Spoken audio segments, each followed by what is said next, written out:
May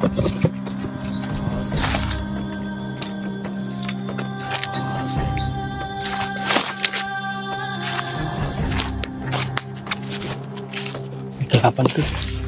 May kalaban. Pagkarami nila nandun sa unahan tol. Sino? Nagro-robing sila. Pero napakarami nila. Kaya iwasan na natin tol.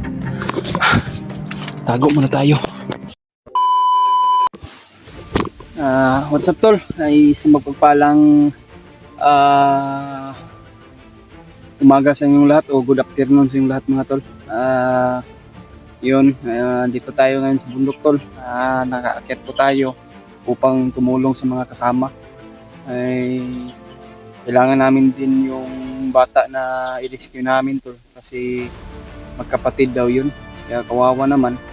Kaya hindi kami nakapag-update yung na-rescue namin na bata tol.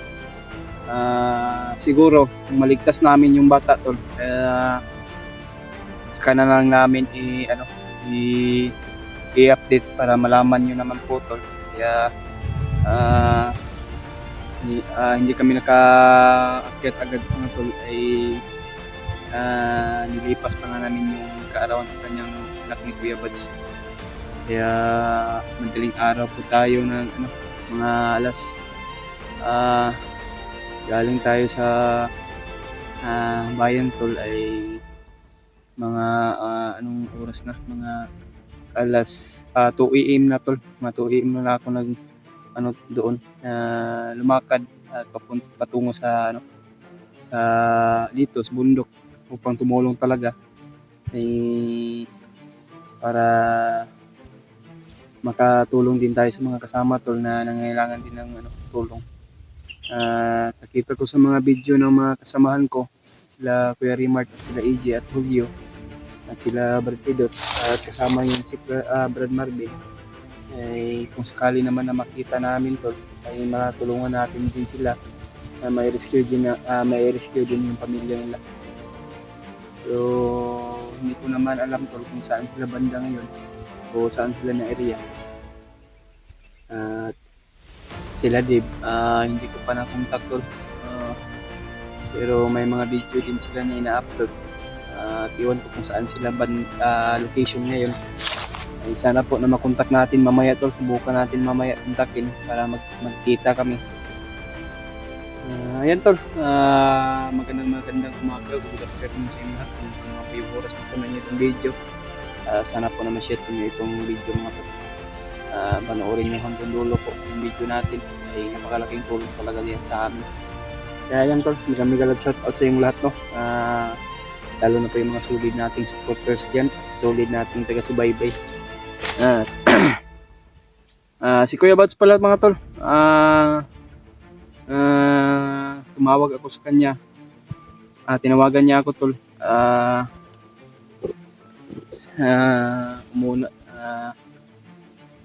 umuna ako dito at susunod pala daw siya kasi may importante siyang ginagawa o may importante siyang na siguro may importante yun, kaya pinauna tayo umakyat para masundan natin, matulungan natin sila Janry at Dave. Kaya yan, shoutout pala kay Mami Pibs Maria Teresa Bayugos no. Shoutout sa iyo Mami, at ingat-ingat lang po kasi sa mga trabaho nyo, at lalo po kay Tita Hilma. Shoutout po sa iyo Tita Hilma, at maraming salamat po sa mga blessing na binibigay nyo sa amin, sa lahat ng kay Ate Chita. Shoutout sa iyo ate. Maraming salamat po talaga sa inyong lahat na andyan pa rin kayo na sumusuporta sa bawat mga namin na kanya-kanya namin channel. Kaya ayan, ipagdasal mo kami tol.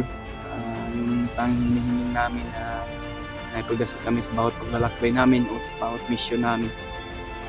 Shoutout pala kay Ate Marilyn Maor at kay Ate MD Daos, kay Ate Mel at kay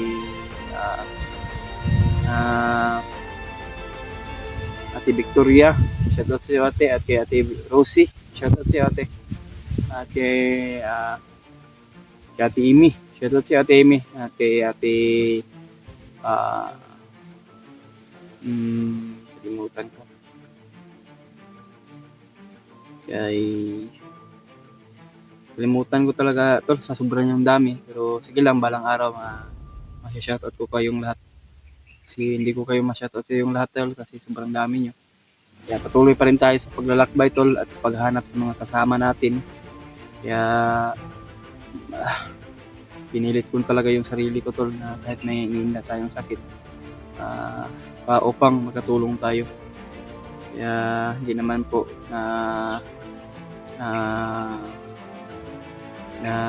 ano tayo kasi ilang araw na tayo nakapag-relax, parang 3 days yung relax natin. Pero may sakit pa naman tayo ni Inda. Pero laban pa rin tayo tol. Kaya yan, nakapag-utang tayo ng baon sa bundok at lalo na yung mga gamot. Kasi wala tayong allowance. Kaya yung allowance natin, pamasahe na papunta ng bundok upang makaakyat. Yung mga baon natin, inuutang ko pa lang sa tindahan ng may-ari ng boarding house. Kasi pwede naman makautang. Mabait naman kung may pera. Kaya yan tol, sana po na mapanood nyo itong hanggang dulo yung video natin. Sana po na ma-share po nyo ito sa mga kasama natin tol. Si Kuya Bats ay susunod pa daw, susunod lang daw siya, baka bukas o hindi natin alam kung sunod araw ba siya mag-aakyat. Kaya siguro mamaya kontakin ko sila dito dyan rin, sila Kuya Rimart, yung ko kung patuloy pa tayo paglalakbay tol. Dito tayo dadaan.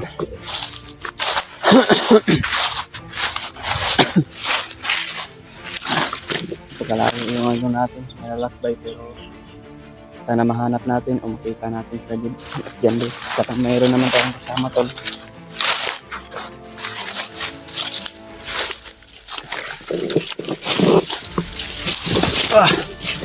Napakataas ito ng ano to.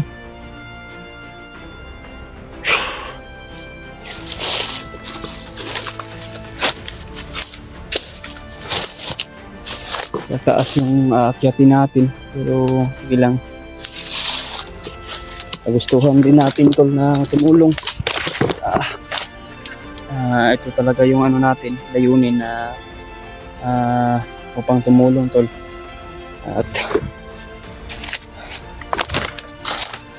maano naman tayo ng ating Panginoon Diyos.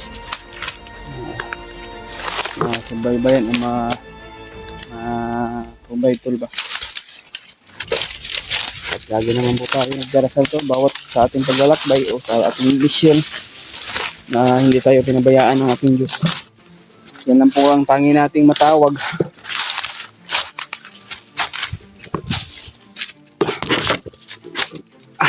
Napaka tol, napaka taas na yung aakyatin natin.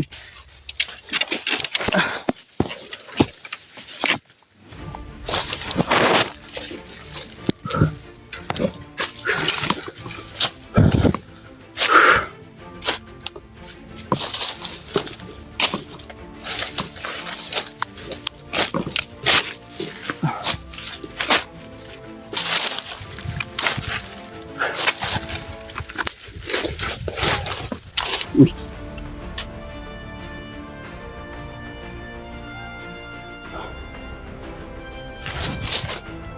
May boses tayo ngayon dito. Parang doon banda yata tulo. Kabilang bundok.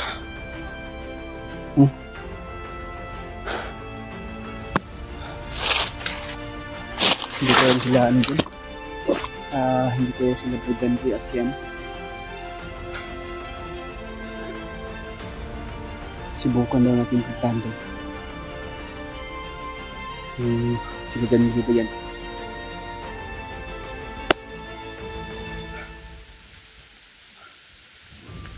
Inom muna tayong tubig ko. Kanina pa tayo naglalakad.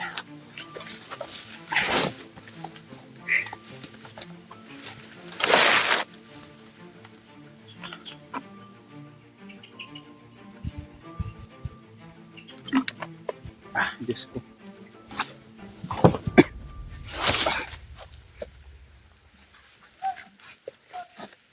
Yung mga sigaw ko.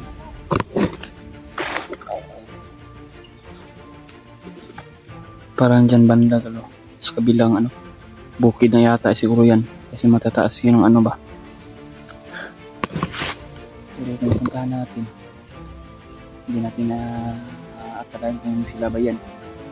Sa mga bandido yan na nagmamasid o na robing tol.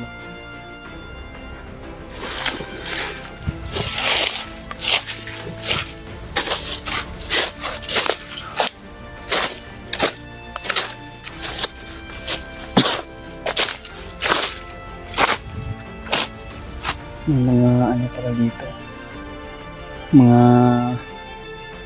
kumbaga anong ano tol ba, guma yung pinakitaan ng mga tao dito.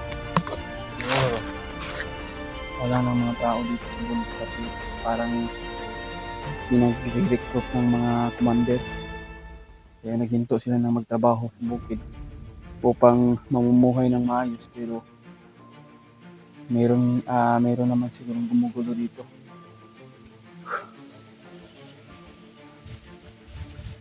Dito tayo dumaan.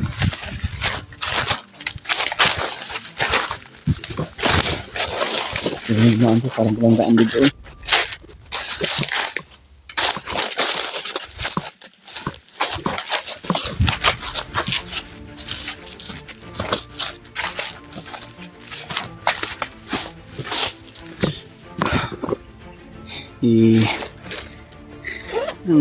Handa na yung baril natin pa.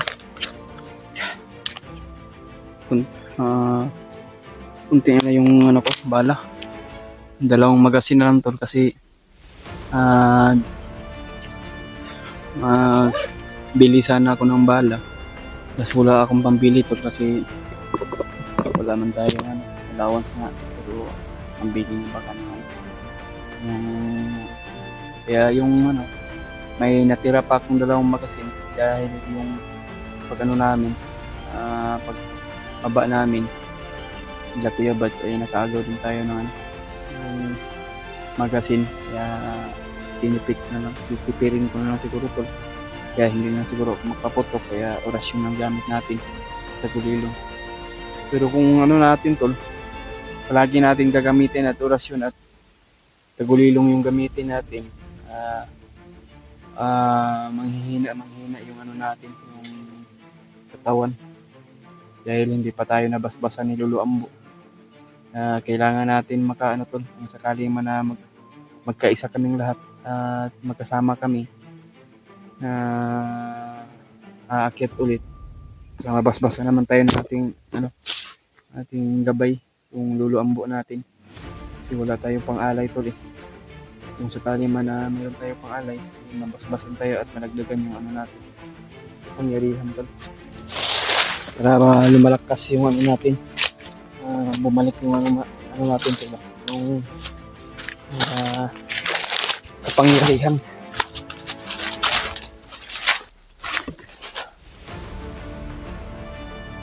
Pagkainit talaga tol ba.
Parang tahimik dito yung lugar. Parang napakadelikado ito kasi tahimik tol eh. Hindi tayo makumpensa tol. nagtago lang dito yung mga bandido sa damo.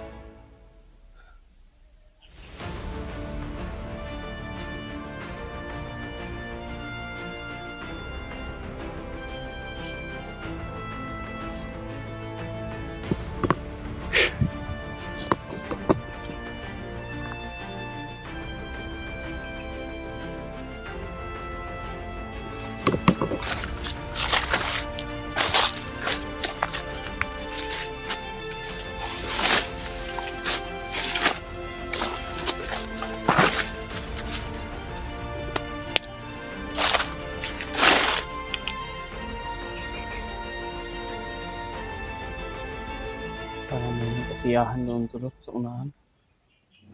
Parang nag-ano sila.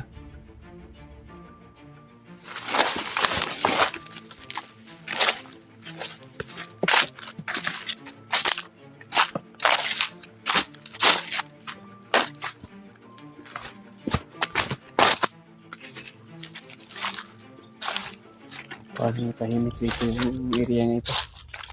Pero hindi tayo makumbiyansa tol.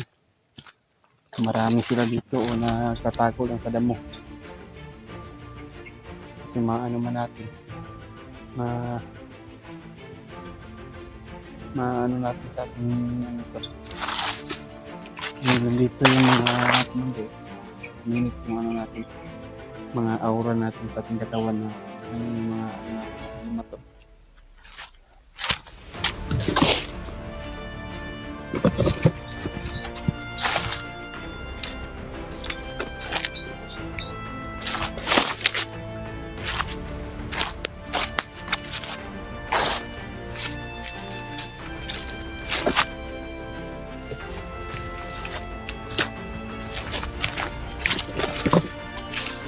Kalaban to.